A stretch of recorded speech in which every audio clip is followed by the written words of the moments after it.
Guys and welcome back to my channel. इससे पहले के एपिसोड में हम लोगों ने देखा था कि लैंसचेन बाहर गए हुए थे और यहाँ पे लैंगवांगजी और जियांग चैंग उनका इंतज़ार कर रहे थे। ये टाइम सच में बहुत धीरे बीत रहा है क्योंकि उनका इंतज़ार बढ़ते ही जा रहा है और लैंसचेन का आने का कुछ भी उन्हें नामो निशान नज़र नहीं आता। कुछ टाइम बाद उन्हें बेसमेंट से आवाज़ें आने लगती हैं। वो समझ जाते हैं कि अब लैंसचेन आ चुके हैं।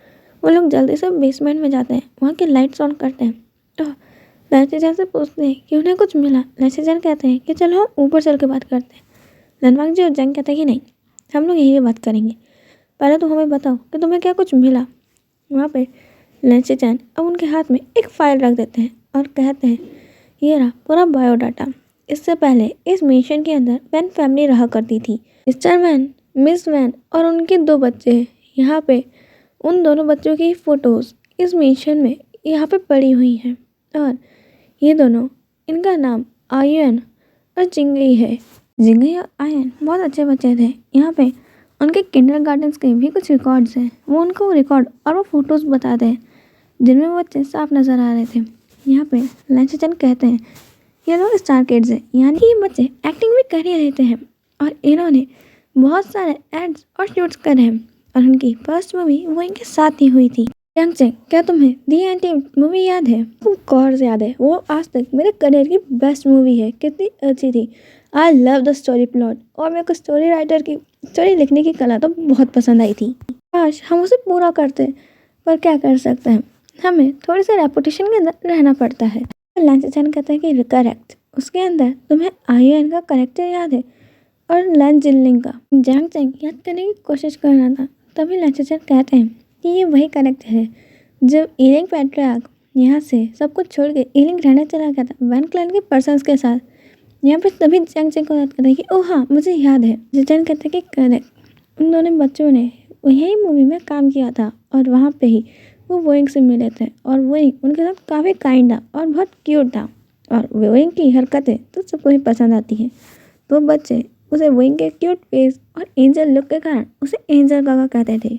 और जिस दिन तुम्हारी शूट का आखिरी दिन था, उसी दिन वो बच्चे अपने पेरेंट्स के साथ वहाँ पे थोड़ी सी पार्टी अटेंड करके निकल गए थे अपने घर के लिए। वहाँ पे उनके पेरेंट्स किसी चीज़ के लेकर किसी पर्सन से फ़ोन पे बातें कर रहे थे और ड्राइव कर रहे थे। उसके बाद वो लोग चिल्ला चिल्ला के बोल रहे थे कि ऐसे थोड़ी ना होता है, कोई किसी पर्सन को इसलिए नहीं छोड़ सकता कि उसने ओमेगा बेबीज़ को बर्थ दिया है और वो ट्विन से तो क्या हुआ है, तो उसी के बच्चे वैसे रूड बिहेवियर कैसे कर सकते हैं। और ऐसे ही कई बातें वो कर रहे थे। उसके बाद वो घर पहुंचते हैं। यहाँ पे मिस वैन उन बच्चों से कहती है कि वो लोग फ्रेश हो गए हैं और खाना उनके लिए तैयार है। ऐसे ही 1-2 दिन बीतते हैं। कुछ टाइम के बाद वो लोग अपने घर की सफाई कर रहे थे और इसलिए मिस वैन और उनके दोनों बच्चे अब नीचे गए हुए थे बेसमेंट में कुछ सामान रखने और मिस्टर वैन अभी घर में एंटर कर ही रहे थे। ये तभी अचानक से बेसमेंट से कुछ बम की तरफ फूटने की आवाज़ आती है और कुछ टाइम बाद वो पूरा मेंशन आग में झुलस रहा था। फिर सब कुछ ख़त्म हो जाता है। बड़े तसब के होने के बाद भी ये मेंशन सब जला था, इसको कोई भी हार्म नहीं हुआ था। इसलिए जब इन कुनैन ने इस मेंशन को ख़रीदा, उन्होंने पूरा साफ़ सफाई कराई और इसको फिर से ठीक कर दिया, पर उन्होंने बेसमेंट में कभी ध्यान ही नहीं दिया। इसलिए बेसमेंट जैसा था तो वैसा ही रहा, जहाँ पे आज भी हमें ब्लड स्टेन देखने को मिल जाते हैं। यहाँ पे ये सारी चीज़ें इसलिए हुई थी और ये बॉम्ब ब्लास्ट हुआ है, यानी कि किसने मर्डर करने की कोशिश करी है। बट मुझे समझ नहीं आ रहा कि ये कौन है और ये बच्चे, अगर ये दोनों की आत्मा है तो इनकी पेरेंट्स की आत्माएं क्यों नहीं है। और अगर ये दोनों ही भूत हैं तो ये अपने पेरेंट्स को सब भूल चुके हैं और हो सकता है जैसे वो लास्ट वर्ड्स कि कोई ओमेगा को कैसे छोड़ सकता है। और वो इनके साथ अपनी एक्टिंग करियर को लेकर इन बच्चों ने खुद के वर्ल्ड दिमाग में एक इमेजिनरी वर्ल्ड बना लिया जिसमें ऐसा सब कुछ हुआ है जो कि रियल है ही नहीं। ना लैंगवांगजी, तुमने इतना सब कुछ बुरा किया है और ना ही वोइंग उनकी मदर है। बस वो बच्चे ये सब कुछ सोच बैठे हैं। सिंह कहता है हमें बाहर जाना चाहिए, यहाँ पर काफ़ी घुटन हो रही है। अब वो लोग बेसमेंट से बाहर आते हैं और अभी भी इसी चीज़ को डिस्कस कर रहे थे कि उन बच्चों को कैसे समझाया जाए कि वो लोग जो सोच रहे हैं ये गलत है। पर यहाँ पे उन्हें अचानक से कुछ कांच का फूटने की आवाज़ आती है और वो लोग भागते हुए वोइंग के उस रूम की तरफ आते हैं जहाँ पे वोइंग घबराया हुआ खड़ा था उसकी आंखों में आंसू था और वो उसके चेहरे से साफ घबराहट देख सकते थे। लैनवांग जी बिना कुछ सोचे समझे वहीं के पास भागते हुए जाता है, उसे हक करता है और उसे कंसोल करने की कोशिश कर रहा था, बट वही डरा हुआ था। वहीं के हाथ में काफ़ी कट्स थे। यहाँ पे लैनवांग जी को समझ नहीं आ रहा था ये क्या हुआ, और वही मांगसी की बाहों में सिर्फ छुपना चाहता था। बट जैसे ही वो उन बच्चों के ग्लेयर और वापस वो ब्लैक ऑरा देखता है, वो लैनवांग जी को खुद से दूर कर देता है और चिल्लाते हुए कहता है कि मैंने तुम्हें कितने बार कहा है, यहाँ तुम्हें आने की कोई ज़रूरत नहीं है। तुम मुझे छोड़ के चले क्यों नहीं जाते, मुझे तुमसे डिवोर्स चाहिए। ये बात सुनते ही लैनवांग जी के तो कान खड़े हो जाते हैं और उसे समझ नहीं आता है ये अचानक से हो क्या गया है। लैनवांग जी को पहले ये सारी बातें कुछ समझ नहीं आ रही थी, बट फिर उसे समझ आता है यहाँ पे ये दोनों बच्चे हैं और अब ये वही को हार्म भी कर रहे हैं और वही को उसको डिवोर्स देने के लिए फोर्स भी कर रहे हैं। लैनवांग जी का गुस्से का पारा बिल्कुल फटने के कगार पे था। लैनवांग जी चिल्लाते हुए कहता है कि तुम्हारी हिम्मत कैसे हुई मेरे हस्बैंड को हर्ट करने की, और तुम सब। लैनवांग जी हवा में देख के बात कर रहा था क्योंकि उसे मालूम नहीं था वो बच्चे कहाँ हैं कि तुम मेरे हस्बैंड को हर्ट नहीं कर सकते। तुम उसे मम्मा कहते हो ना, तुम्हें शर्म नहीं आती अपनी ही मम्मा को हर्ट करते हुए, और तुम मुझे उसे डिवोर्स देने का कह रहे हो। तुम्हारा हक क्या बनता है मेरे वाइफ को ये कहने की कि वो मुझे डिवोर्स दे या फिर ना दे, और वैसे भी मैं उसे डिवोर्स नहीं देने वाला हूँ। तुम्हें जो करना है तुम वो कर लो। यहाँ पे लैनवांग जी की बात सुन के अहिनार जी गई बहुत गुस्से में थे, और वहाँ पे वो एक बहुत नुकीली सी चीज़ लैनवांग जी के गर्दन के पास ले आते हैं। वो लैनवांग जी को लगने वाली थी और उसके सामने विंग आ जाता है और वो चीज़ अब विंग को लग जाती है। विंग के गर्दन के पास से बहुत ज़्यादा ब्लड निकल रहा था और उसके कारण उसकी आंखों का विजन ब्लर हो रहा था और उसे कुछ भी नज़र नहीं आ रहा था। बट विंग ने लैनवांग जी का हाथ पकड़ा हुआ था और उसे कह रहा था कि मैं तुम्हें प्रोटेक्ट कर लूँगा, मैं सबको प्रोटेक्ट कर लूँगा, तुम चिंता मत करो। और ऐसा कहते हुए विंग बेहोश हो जाता है। लैनवांग जी की आंखों में आंसू भर आए थे और वो काफ़ी गुस्से में सामने देखता है। उसे मालूम नहीं था ये घोस्ट कहाँ है, पर वो हवा में देखते हुए कहता है मैं तुम सबको बाद में देख लूँगा। विंग को वो गोद में उठाता है और भागते हुए उस मैंशन के बाहर जाने लगता है। वो लोग भी उसे रोकते नहीं हैं और सारे दरवाजे खोल देते हैं। लैनवांग जी जल्दी से विंग को लेके एक हॉस्पिटल में पहुंचता है, उसे एडमिट करता है और वहां से फ़ोन लेकर अपने घर में कॉल करता है और उन्हें कहता है कि विंग बहुत सीरियस है और उन्हें हॉस्पिटल यहाँ आना है। वो सब कुछ बता के अब कॉल काट देता है। अब सब लोग घर वाले निकल चुके थे यहाँ पे हॉस्पिटल आने के लिए। उन्हें समझ नहीं आ रहा था कि क्या हुआ है, बट यहाँ पे मैडम लैन अपने आप को कोस रही थी कि उन्हें ये बचकानी हरकत करनी ही नहीं चाहिए थी। वो ऐसे 21st सेंचुरी में कैसे अपने बच्चों को फ़ोन के बिना भेज सकती हैं और सोच सकती हैं कि इसके बिना वो एंजॉय करेंगे। उनके साथ कुछ बुरा भी हो सकता था, उन्होंने सोचा ही नहीं। पर मिस्टर लैन उन्हें कंसोल कर रहे थे कि कोई बात नहीं, गलती इंसान से ही होती है और थोड़ी ना तुम्हें मालूम था कि ऐसा कुछ होगा। वो सोच ही नहीं रही थी क्योंकि उन्हें वही बहुत पसंद है, उन्हें वो अपना बेटे की तरह मानती है और वही इतनी बुरी कंडीशन में। और अगर लैनवांग जी को वहाँ पर कोई फ़ोन नहीं मिलता तो उन्हें बता भी नहीं सकता था वो कैसे सब कुछ करता वहाँ पे। अब वो लोग ऐसे ही बातें करते हुए अब वहाँ पहुँच जाते हैं और लैनवांग जी ने वहीं के पेरेंट्स को भी इन्फॉर्म कर दिया था। चैंग चैंग के पेरेंट्स भी अब वहाँ आ रहे थे। सारी फैमिली अब वहाँ हॉस्पिटल में इकट्ठा हो गई थी। लैनवांग जी बहुत रो रहा था, वो कुछ भी बताने की कंडीशन में नहीं था। जैंग चैंग और लैन चैंग उन्हें सारी बातें समझाते हैं और वहाँ पे मैडम लैन कहती है बट हम लोग इस बारे में कुछ नहीं जानते। फिर उन्हें बताते हैं कि वो दोनों घोस्ट कितना परेशान करते हैं और वो इनको अपनी मदर मान बैठे हैं जो कि है भी नहीं, और उन्हें सारी स्टोरी बताते हैं उन बच्चों की डेथ तक की। यहाँ पे मैडम वह कुछ कहने वाली थी पर मिस्टर वे उन्हें रोक लेते हैं और जैंग चैंग ने उन्हें देख लिया था। वो कहता है आंटी अब इसे छुपा के कोई फ़ायदा नहीं है, हमें बता देना चाहिए। और वैसे भी वही उस डॉक्टर के इलाज के बाद भी आज तक ठीक नहीं हुआ, बस उसने ये सारी बातें हमसे छुपा के रखी है। उसे आज भी घोस्ट दिखते हैं। इतना सुनते ही मैडम वे की आंखों में आंसू आ जाते हैं क्योंकि इसी के कारण पहले उसके बच्चे को बहुत से लोग बहुत बुरा भला कहते रहे। इसीलिए उन्होंने सोचा ये कोई बीमारी हो गई और इसका इलाज करवाया, पर ऐसा कुछ नहीं हुआ। वही अपने पेरेंट्स से झूठ बोला क्योंकि वो उन्हें परेशान नहीं करना चाहता। उन्हें वो समझा समझा के थक चुका था, इसलिए अब उसने खामोश रहना ही एक सही ऑप्शन देखा। मैडम में बताने लगती हैं कि जब से वो एक पैदा हुआ था वो काफ़ी अलग सा था। वो ज़्यादातर किसी बच्चों के साथ घुलना मिलना पसंद नहीं करता था ज़्यादातर वो खुद में ही बातें करता था और हमें हर दिन कोई ना कोई नए फ्रेंड से मिलवाता था। पर जब हम वहाँ देखते थे तो कुछ नहीं होता था। फिर धीरे धीरे जब वो बड़ा होने लगा तब भी उसकी ये आदतें नहीं छूटी। तो हमें लगने लगा कि उसको कोई परेशानी तो नहीं। और ऐसे ही वो स्कूल में भी बातें करता था तो उसकी टीचर्स हमें कहती थी। इसलिए हमने डॉक्टर्स को दिखाना चालू किया। कई डॉक्टर्स को उसमें कोई इलाज नहीं हुआ और एक डॉक्टर के बाद हमें लगा कि वो ठीक हो जाएंगे, क्योंकि उसके बाद वो ऐसा ना हवा में बातें करता था और ना ही उसकी वियर्ड सी हरकतें। मुझे नहीं मालूम था कि वो इन्हें झूठ कहा है। पर अब आते हुए कहते हैं ना ये कोई बीमारी है ना ही कोई श्राप, वो बस एक ब्लेस्ड चाइल्ड है जो सोल्स को देख सकता है। और वैसे भी ये बहुत कम पर्सन्स होते हैं जो सोल्स देख सकते हैं। वैसे भी गॉड गिफ्टेड है, उसके अंदर एक टैलेंट है।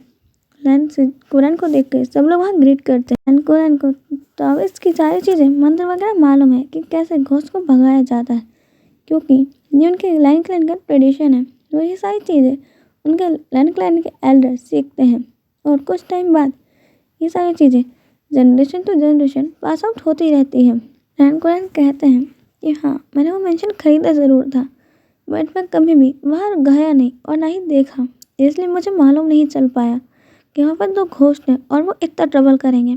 पर तुम चिंता मत करो, मैं ये सब कुछ जितना जल्दी हो सके उतना जल्दी ठीक कर दूंगा। सारी बातें चल ही रही थी कि तभी डॉक्टर अब वहीं के रूम से बाहर आता है। वहाँ पे वो कहता है कि ज़्यादा गहरा बाउंड नहीं था, हमने कुछ स्टिचेस लगा दिया है और अच्छे से बैंडेज वगैरह कर दी है। बस आपको ध्यान रखना होगा कि अभी उनके नेक में वाटर ना लगे, तो हो सके वो इस समय कम बोले ताकि उनके गले पे ज़्यादा जोर ना पड़े और ये सारे घाव जितना जल्दी हो सके उतना जल्दी हील हो जाए। यहाँ पे ये बात सुन के कि वो ठीक है, सब लोग काफ़ी रिलीफ थे। और हाँ, लैनवांग जी काफ़ी ज़्यादा गुस्से में था कि वो नहीं चाहता अभी बच्चे 1 सेकंड के लिए और रहे। लैनवांग जी कहता है अंकल क्या हम लोग अभी चल सकते हैं उन घोस्ट को हटाने के लिए। लैंचन ये बात सुन के शौक थे। वो कहते हैं कि पहले तो विंग से मिल लो, उसके बाद चले जाना। लैनवांग जी कहते हैं नहीं, पहले मैं उन घोस्ट को हटाऊंगा जिनके कारण मेरा वही आज ऐसी कंडीशन में है, उसके बाद में वही के पास जाऊंगा। लैनवांग जी और लैन कुरन अब उस मिशन में पहुंचते हैं जहाँ पे वो घोस्ट थे। लैन कुरन भी उन घोस्ट को देख सकते थे और उनके सामने ही वो दोनों घोस्ट रोते हुए खड़े थे और उनसे पूछ रहे थे कि उनकी मम्मा कैसी है। लैन कुरन कहते हैं उन्हें तो तुमने ही हर्ट किया है, तो अब तुम उनके लिए क्यों रो रहे हो। वो घोस्ट कहते हैं हम ऐसा नहीं करना चाहते थे, हम तो बस मम्मा को मना रहे थे कि वो इस बैड पर्सन को डिवोर्स दे दे, बट वो मान ही नहीं रहे थे, इसलिए हमें गुस्सा आ गया और हमने गुस्से में इस पर्सन की तरफ वो नाइफ भेजी थी, बट वो गलती से मम्मा को लग गई। यहाँ पे वो लोग रो ही रहे थे। कुरन कहते हैं तुम चिंता मत करो, मैं बहुत जल्दी तुम्हें तुम्हारी मम्मा से मिलाने वाला हूँ, वो भी रियल वाली। ऐसा कह के अपने मंत्र स्टार्ट करते हैं। उनके मंत्र जो काफ़ी ज़्यादा पावरफुल थे वहाँ असर करने लगते हैं। पूरी मिशन में बहुत तेज़ी से हवाएं चलने लगती हैं और वहाँ पे फिर से काफ़ी भयानक सी डरावनी आवाज़ आने लगती हैं कि हमें यहाँ से नहीं जाना, प्लीज़ ऐसा मत करो, हमें हमारी मम्मा के पास रहना है। ऐसी बहुत सी आवाज़, वहाँ तूफान सा आने लगता है। कुछ टाइम बाद, आधे घंटे बाद वो सारी चीज़ें थम चुकी थी। ना कोई आवाज़ थी, ना कोई शोर और ना ही तेज़ हवाएं। पूरी जगह से घिरी हुई थी। वहाँ पे ये तो सन्नाटा आज से पहले कभी भी नहीं हुआ होगा। मांगजी अपने अंकल की तरफ देखता है कि सच में ये लोग जा चुके हैं। लहनकुरन हमें सर हिलाते हैं कि अब इस मिशन में कुछ भी नहीं है, बट लैनवांग जी को अब इस मिशन से कोई लेना देना ही नहीं है। वो उस मिशन में कभी आना ही नहीं चाहता और वो उस मिशन से बाहर जाने लगता है। उससे पहले अब अपने अंकल से उनका फ़ोन मांगता है, क्योंकि अब भी उसके पास अपना फ़ोन नहीं था। सिक्योरिटी गार्ड को कॉल करता है, इस मिशन का पता बताता है, अपने कुछ बॉडीगार्ड्स को लाने को कहता है, उस मिशन का सारा सामान बाहर फेंकवाने को कहता है और आग लगाने के लिए। उसके बाद इस मिशन में ताला डलवा देता है और अब वो उस हॉस्पिटल में पहुंचता है जहां वो ही वीआईपी रूम के अंदर था। विंग अभी बेहोश था और उसे 2 दिन बाद होश आता है। विंग को होश में देखे सब लोग काफ़ी खुश थे और लैंसी चैन अभी डॉक्टर को बुलाने गए थे। विंग होश में आने के बाद लैनवांग जी से पूछ रहा था लैनवांग जी कैसा है, क्या वो ठीक है। लैनवांग जी कहता है मैं तो ठीक हूँ, बट वो दोनों बच्चे। विंग कहता है वो दोनों भी काफ़ी अच्छे, क्या वो ठीक है, तुमने उनके साथ कुछ किया तो नहीं कि उन्होंने तुम्हें परेशान किया। उन्होंने बोल दूंगा अगली बार से सब कुछ ना करें। वही सच में उनकी मदर ही बन गया था इतने टाइम से। वहाँ पे लैंडमार्क को कहते समय बहुत डर लग रहा था, बट वो आखिरकार कह ही देता है कि वो लोग इस दुनिया में नहीं है। वही कहता है मुझे मालूम है वो बहुत सालों पहले मर चुके हैं। यहाँ पर लैंडमार्क कहता है अब उनकी सोच भी इस दुनिया में नहीं है, वो लोग यहाँ से जा चुके हैं। वही कहता है तुम झूठ बोल रहे हो, ये ऐसा हो ही नहीं सकता, वो मुझे छोड़ कर नहीं जा सकते। वहाँ पर लैंडमार्क कहता है वही मैं सच बोल रहा हूँ, मैंने उस मेंशन का सारा सामान बाहर फेंकवा दिया, आग लगवा दी है और वो बच्चे अब यहाँ नहीं है। तुम चाहो तो वहाँ जाके खुद चेक कर सकते हो। वो बहुत दुख होता है, विंग सच में बहुत ज़्यादा बुरा फील कर रहा था। उसकी आंखों से आंसू बहने लगते हैं क्योंकि वो सच में उन बच्चों को एक मदरहुड प्यार दे रहा था। उनके साथ उसे ऐसा लग रहा था कि सच में ये उसके बच्चे, जैसे वो जिद करते थे, प्यार से मामा बोलते थे, अपनी गलतियों के लिए माफ़ी मांगते थे और 24 घंटे उसके साथ घूमते थे। वही मुझे काफ़ी अटैच हो गया था। वही को बहुत रोना आ रहा था, ऐसा लग रहा था कि उसके अपने बच्चे अब इस दुनिया में नहीं है। वो इस ख्याल से वो बहुत घबरा गया था और वो बहुत रो रहा था। वही अब लैंडमार्क को मारने लगता है उसके चेस्ट पे, तुम बहुत बुरे हो, मुझे तुम्हारे साथ नहीं रहना, मुझे डिवोर्स चाहिए। वहाँ पे उनकी फैमिली को देख के अब वही शांत होने की कोशिश करता है, डिवोर्स की बात को ना ही कहने के बारे में सोचता है। वही बहुत बुरा फील कर रहा था और वो गुस्से में लैंडमार्क से बात ही नहीं करता, सबसे अच्छे से बात करता है बट लैंडमार्क से नहीं। उस टाइम बाद 1 महीने के करीब हो चुका था और वही अभी घर में था। वही अभी उस मिशन में गया नहीं था क्योंकि लैंडमार्क उसे जाने ही नहीं देता। इस बात पे वही के और लैंडमार्क की रोज़ लड़ाई होती थी कि वो उस मिशन में क्यों नहीं रह सकता, उसमें उनके बच्चों की यादें हैं। और जहाँ पे लैंडमार्क कहता था कि वो उनके बच्चे नहीं थे और दूसरी बार वो यादें नहीं एक टॉर्चर था। वही इससे वह सहमत नहीं था क्योंकि वो लैंडमार्क को समझाने की कोशिश करता था कि वो बच्चे जैसे भी थे काफ़ी क्यूट थे और बहुत अडोरेबल थे। लैंडमार्क मानता ही नहीं था और इन दोनों की इस लड़ाई झगड़े से को चलते चलते अब पूरे 2 साल हो गए थे। यहाँ पे इनके बीच में प्यार मिलना चाहिए तो लड़ाई मिलती है, बट लड़ाई के साथ साथ जेलसी भी नेक्स्ट लेवल है। अगर वही गलती से भी लैंडमार्क को किसी लड़की के या ओमेगा के साथ देख लें तो उस दिन लैंडमार्क अपने मेंशन में एंटर भी नहीं कर सकता क्योंकि उसके गार्ड उसे बाहर ही रोक लेते हैं। और वहाँ पे विंग का कहना सब मानते हैं। यहाँ पे विंग ही उनका ऑलराउंडर मास्टर है और उसके खिलाफ इस घर में कुछ भी नहीं हो सकता। यहाँ तक कि मैडम लैन तक की विंग की साइड लेती है और अब वो विंग को बिल्कुल हटवता नहीं देखना चाहती, इसलिए उनका बेटा भले पूरे दिन बाहर पड़ा रहे, कोई मतलब नहीं है। और ऐसे होने पर लैंडमार्क के सारे क्रेडिट कार्ड सील हो जाते हैं और उसके बाद बेचारा घर के बाहर ही बैठना पड़ता है मिशन के बाहर, क्योंकि वो कहीं जा नहीं सकता। कौन ही पर्सन होगा जो उसे ऐसा रूम देगा जिसको वो बारे में वो पे भी नहीं कर सकता। ऐसे ही बारिश में लैंडमार्क बाहर बैठा हुआ था और वो भीग रहा था। वहीं अब डोर खोलता है और अम्ब्रेला लेकर आता है और उसे अम्ब्रेला पकड़ा देता है एक और कहता है ये लो और अंदर आओ और कपड़े चेंज कर लो। लैंडमार्क कहता है कि क्या कहा, मुझे कुछ सुना ही नहीं आया। वहीं कहता है तो ठीक है पड़े रहो यहाँ पे, मुझे भी कुछ बोलने में भी मन नहीं कर रहा है। और वो अंदर जाने लगता है। वहीं गुस्से में था और लैंडमार्क उसका हाथ पकड़ता है और उसे पीछे से हक कर लेता है बहुत टाइटली और कहता है वाइफी क्या तुम गुस्से में हो। यहाँ पर वही कहता है कि कौन गुस्से में, नहीं नहीं तुम तो जाओ ना ओमेगा के पास, तुम्हें मैं थोड़ी ना पसंद आऊँगा, वही पसंद आएंगे, एक क्यों काम क्यों नहीं करते, मुझसे शादी कर लेते, मुझसे शादी क्यों करी है। लग ही रहा था कि साइंटिस्ट झूठ बोलते हैं। वही कहता है क्यों, उन्होंने प्रिडिक्शन किया था कि तुम आज बाहर रहने वाले हो तो अंदर नहीं आओगे या फिर अंदर रहने वाले हो जब बाहर नहीं जाओगे। लैंडमार्क कहता है कि नहीं, उन्होंने गलत प्रिडिक्शन किया है। ये सन इस दुनिया में सबसे हॉटेस्ट प्लानट है, पर वो तो तुम हो ना, तुम गुस्से में कितने हॉट और क्यूट लगते हो। तुम्हारे जैसा तो इस दुनिया में क्या इस पूरे यूनिवर्स में कोई नहीं है और तुम्हारे जैसा आर्टिस्ट भी कोई नहीं है जिसने मेरे दिल पे अपनी तस्वीर बना ली है। वही कहता है कि ठीक है इतना मस्का मारने की ज़रूरत नहीं, आ जाओ अंदर। और लैंडमार्क को अपने रूम में ले आता है, उसे नहा के आने को कहता है, उसके बाद उसको कपड़े देता है। लैंडमार्क कपड़े लेने की जगह वही कोई अंदर ले लेता है। वही उसकी बॉडी देख रहा था। लैंडमार्क कहता है पूरी तुम्हारी है, तुम चाहो तो इसे टच भी कर सकते हो। हमें वही तो कुछ भी नहीं कर रहा था। लैंडमार्क अब वही का हाथ रहता है और अपने चेस्ट पे रख लेता है और कहता है कैसी है। हाँ भाई लैंडमार्क अब वही का हाथ धीरे धीरे अपनी बॉडी में नीचे स्लाइड करने लगता है और अपने एप्स पे रख देता है, जिसे देख के वही की आँखें बहुत बड़ी हो गई थी और वो बहुत अच्छे तरीके से लैंडमार्क की पूरी बॉडी पे हाथ फेर रहा था। यहाँ पे वही कहता है सच में असली है, तुमने इसमें कितनी मेहनत करी है, वाह ये कितनी हार्ड है ना। यहाँ पे वही की ये सारी हरकत रणवंशी को ब्लश कराने के लिए काफ़ी थी। रणवंशी काफ़ी ज़्यादा कंट्रोल करने की कोशिश कर रहा था, बट उसका कंट्रोल आउट हो चुका था। वो वही का फेस ऊपर करता है और सब बहुत वाइल्डली किस करने लगता है। यहाँ पे वही पहले शॉक था तो वो कुछ रिस्पॉन्स नहीं करता है, बट वो भी अब वही रणवंशी के साथ उसके किस में मेल्ट होने लगता है और उसके टंग के साथ अपनी टंग को मूव करने लगता है। यहाँ पे रणवंशी अब वही को गोद में उठाता है और बेड पे ले जाकर पटक देता है। वहाँ पे रणवंशी वही के टी शर्ट की सारी बटनें तोड़ देता है और वही को बॉडी को घूरने लगता है और धीरे धीरे उसकी बॉडी पे हाथ फहराने लगता है।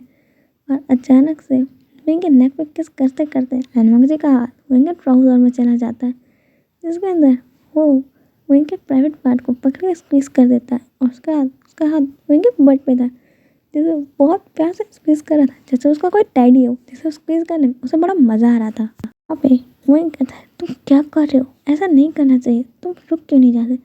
रणवंशी अपनी डार्क आंखों से वही को देखने लगता है, जिसमें वही के लिए ढेर सारा प्यार और लस्ट थी। रणवंशी अपने हाथ रोक देता है और कहता है ठीक है, अब मैं कुछ भी नहीं करूँगा, अब जो करना है वो तुम करोगे, तुम अपने आप को लूज़ करोगे।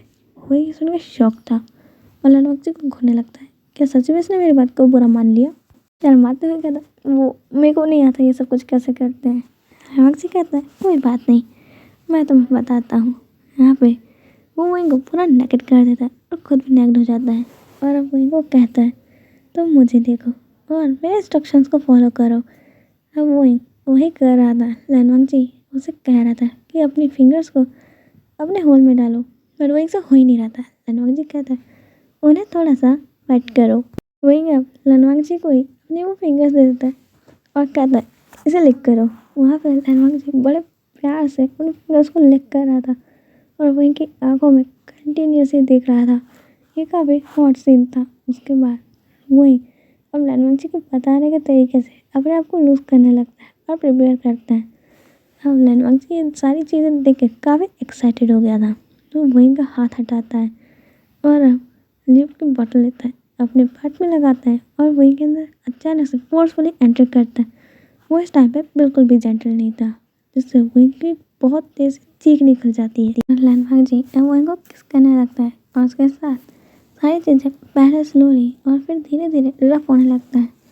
वही को भी अब कुछ टाइम बाद ये सारी चीज़ें काफ़ी अच्छी लग रही थी और वो भी और भी चीज़ का डिमांड कर रहा था।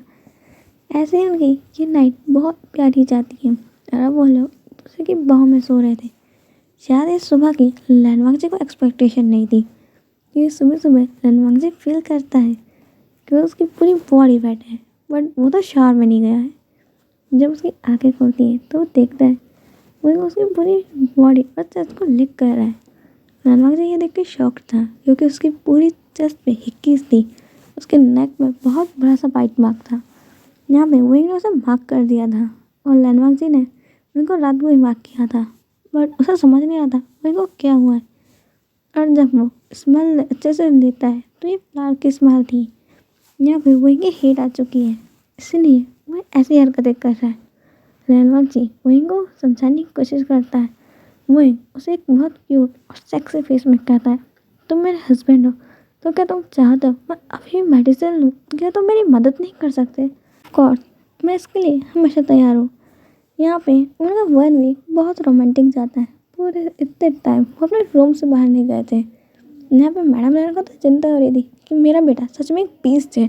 हाँ भाई विंग को भूख लगी होगी, उसको तो छोड़ो, उसे तो कुछ भी काम धंधा नहीं है, बट वो कितना वीक हो गया होगा। और यहाँ पे एक ग्रीडी वोइंग यहाँ पे रणवंशी को लस्ट नहीं करने दे रहा था। बेचारा रणवंशी बड़े मुश्किल से 2 दिन राउंड ख़त्म करने के बाद 15 मिनट का ब्रेक मारता है, तो उसमें भी वही चालू रहता है। रणवंशी को समझ नहीं आता कि अचानक से इसकी हीट के अंदर इतनी एनर्जी कहाँ से बढ़ गई कि सेटिस्फाई नहीं हो रहा। रणवंशी को भागना पड़ रहा था वोइंग से, जहाँ पे वोइंग रणवंशी को पकड़ पकड़ के सब कुछ करे जा रहा था। इसलिए रणवंशी को लग रहा था कि वो अल्फा नहीं है, वो वोइंग है, क्योंकि मैंने तो सुना था कि अल्फाज की ग्रेड बहुत ज़्यादा होती है, बट इसकी मुझसे भी ज़्यादा है। और यहाँ पे रणवंशी को अब थोड़ा हॉट फील होने लगता है। रणवंशी कहते कि नो, अभी इसकी हीट खत्म होने वाली, मैं नहीं चाहता हूँ कि मेरी रन। रणवंशी अपनी मेडिसिन को ढूंढ रहा था, बट वही ने शायद ये सेंस कर लिया था और वो लनवांग जी को उसकी मेडिसिन तक जाने ही नहीं देता है। वो लनवांग जी को बेड पे बैठाता है, उसके पैरों के बीच में आता है और वहाँ पे उसके प्राइवेट पार्ट को लिक करने लगता है। वही लनवांग जी के प्राइवेट पार्ट को लिक और सब कर ही जा रहा था जैसे लनवांग जी मौन कर रहा था। लनवांग जी मुझसे कह था वही नो, तुम जानते नहीं हो इसके बाद तुम्हारे साथ क्या होगा। वही अब थोड़ी देर रुकता है और कहता है कि जो होगा वो देखा जाएगा, अभी तो तुम सोचो कि तुम्हारे साथ क्या होगा। लनवांग जी अब कुछ टाइम बाद वहीं के माउथ में ही रिलीज कर देता है। उसके साथ ही उसके फेरोमोन्स भी रिलीज होने लगते हैं और वो अपनी रट में आ चुका था। उसकी आंखें अब पूरी डार्क हो चुकी थी और पूरी लस्ट में कवर। वो वहीं को पकड़ता है, उसके बालों को ग्रैब करता है, वहीं के चिन को ऊपर कर उसे किस करने लगता है। उसके पूरी बॉडी में हाथ फिरा रहा था और वो काफ़ी रफ हो चुका था इस टाइम पे। विंग को भी ये सब कुछ पसंद आ रहा था। रफ सेक्सी हॉट नाइट्स के बाद अब वो लोग अपने रूम से बाहर निकलते हैं जहाँ इतना सारा सेक्स करने के बाद विंग की बैक में बहुत पेन हो रहा था। उस समय तो सब प्लेजर लग रहा था बट अभी ये काफ़ी पेन है और वो लनवांग जी में पिलो फेंक के मारा था और चिल्ला रहा था, यू बीस्ट, तुम कितने बुरे हो, मुझे इतना पेन हो रहा है, तुमने तो कहा था ऐसा कुछ नहीं होगा। लनवांग जी कहता मैं बुरा हूँ, ऐसा मुझे क्यों लग रहा है कि कोई बहुत ग्रीडी था और मुझे बेड से नहीं उतरने दे रहा था, और ऐसी कौन सी पोजीशन वही तुमने छोड़ी है जहाँ तुमने मेरे साथ सेक्स नहीं किया। वही कहता शट अप, मैंने ऐसा कुछ नहीं किया था। लनवांग जी कहता ओह शायद वो ग्रीडी पर्सन मैं हूँ जो सेक्स की डिमांड कर ही जा रहा था। लनवांग जी को भी अपनी पीठ में दर्द हो रहा था क्योंकि वो इनके नाखून में कुछ बिल्ली से कम नहीं थे। उसने पूरी लनवांग जी की पीठ खोद कर रखी हुई थी। ये दोनों ही एक से बढ़कर एक है और इसी नॉटीनेस के साथ ये स्टोरी यहीं खत्म होती है। आप लोगों को क्या लगता है नेक्स्ट स्टोरी एक विजार्ड और एक एंजल की होनी चाहिए या फिर किसी इंडियन मूवीज को अगर हम वांगशियान बना डालें तो उसका क्या होगा? वैसे काफी क्यूट लगेगी मेरे हिसाब से। तो आपको क्या लगता है अगर इंडियन मूवीज के अंदर हम विंग को और लनवांग जी को और सबको डाल दें तो क्या होगा? आप लोग मुझे कमेंट में बता देना। आज के लिए इतना ही, हम मिलेंगे नेक्स्ट पार्ट में। बाय।